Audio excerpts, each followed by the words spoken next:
Hello friends, আমি beauty. আমার দুই ছেলে আমার কাছে দুই রাজপুত্রের সমান। আর আমি এখন থেকেই ভিডিওটা স্টার্ট করছি। রাতে তো ঘুমোতে হবে, বিছানায় পড়তে বসেছিল, বই খাতা চারিদিকে ফেলে রেখেছে। আমি বলি বই খাতা গুছিয়ে নিয়ে বিছানাটা ঝেড়ে নেবো। এমন সময় ছোট ছেলে এসে বলে, মা চলো চলো, দাদা নতুন সাইকেল কিনেছে, ও সাইকেলটা ভিডিও করে দেবে। ও ক্যামেরা অন করলেই বলে, মা ছবি তুলে দাও, আমার ছবি তোলো। তো আমাকে টেনে নিয়ে যাচ্ছে দাদার সাইকেলটা ভিডিও করার জন্য। আর ওর আগে একটা সাইকেল ছিল, আবার সাইকেলের জন্য কাঁদছে, সাইকেল কিনে দিয়েছে। আগেরটা ছোট হয়ে গিয়েছিলো, পা কুলোচ্ছিল না, ওই জন্য সাইকেল কিনে দিতে হলো। পরীক্ষা শেষ, সাইকেল নিয়ে ঘুরে বেড়াবে। সাইকেলে ও আবার হাইড্রোলিক সাইকেল চায়। সাইকেল পেয়ে তো কী খুশি। আর ছোটো এদিকে রাগ করছে, ওরও সাইকেল লাগবে। ওর দাদার সাইকেল ছিল, ওটাই ওকে দিচ্ছি, ওইটাই ও পরে চালাবে।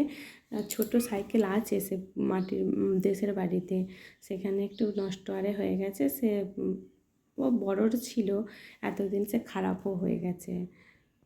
বড় দাদা যেটা করবে সেটা ওকেও করতে হবে। সারাক্ষণ তো দুবার বাড়ি মাতিয়ে রাখে, স্কুল গেলে তবু একটু রেহাই, বাড়িতে থাকলেই সারাক্ষণটা চিৎকার চেঁচামেচি, এটা ফেলছে ওটা ভাঙছে, সারাক্ষণ ব্যস্ত। ও সাইকেল চালাতে পারবে না, তবুও সাইকেল চালাবে। আমি একটু নিয়ে চাপিয়ে দিয়েছি, তারপরে এসে বই খাতাগুলো গুছিয়ে নেব।